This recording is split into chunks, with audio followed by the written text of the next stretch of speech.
Hi guys, this is Eddie with ZK2 Poetry. Um, Today I was going to share a poem that I wrote not really that long ago. It was on a visit back home, and I was in a store and I ran into an old friend, also like an old like using buddy. And one of the very first things that I realized when I was listening to her talk about just her life, how things are going, is that it's the same. We haven't hung out in 8 years, and so many major things have changed in my life and grown in my life, and I'm not the same person I was 6 months ago, or 3 months ago, or a year ago, or 2 years ago, or 5 years ago, or more or less 8 years ago, but she still is.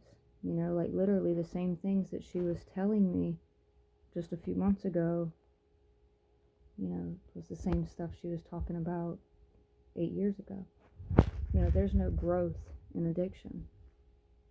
There's no life there, because life has changed. Life has changed. So if we can look at our lives and we can see where there's no change, then that's not really living. And anybody addicted to anything, especially drugs and alcohol, can say that's the truth. Things don't change. But then when something changes, everything changes.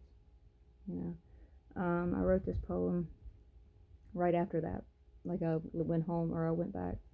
I left the store, and as soon as I got to where I was at, I wrote this down. She looks absolutely dead inside, I think to myself, as I gaze into an old friend's lying eyes.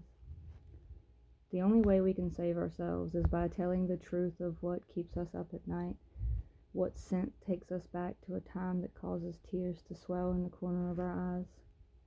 We think we know ourselves so well, but really it's just the familiar comfort of our inner hell. Without recovery, I would have never found myself. Lots of people take drugs, saying they can find themselves. They can be themselves. They can mask the anxiety and the depression, and it's just a vicious cycle. It never gets better. It stays the same.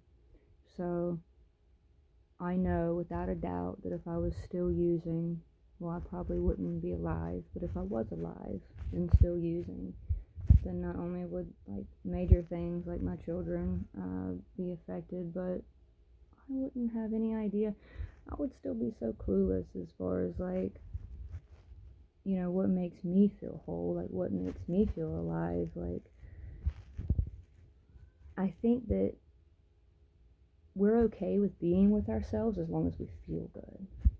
So part of recovery is learning to be with yourself and have respect for yourself and even love yourself even when you don't feel good. When we don't feel good, the purpose is not to not feel that.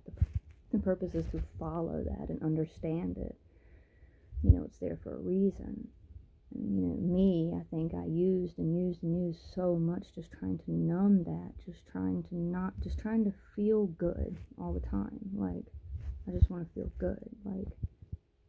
I think that's pretty human, but I had to learn to be uncomfortable all the time. I had to learn to embrace that, and when I'm in pain, be in pain, and when I'm confused, be confused, and when I'm depressed, be depressed, and when I'm desperate, be desperate. When what that's allowed me to do, that's allowed me to be joyful.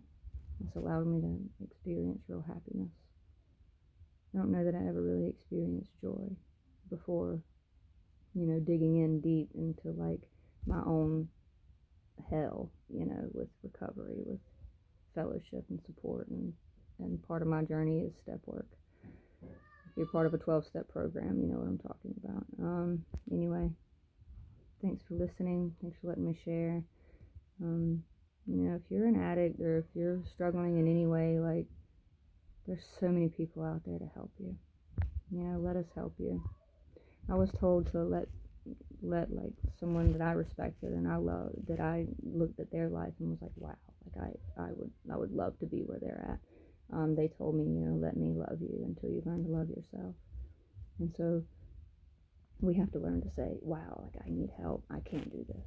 And admit to that. The greatest thing I ever did was say that I needed help and to be willing to do what those people did to get help. Thanks for letting me share. Thanks for listening.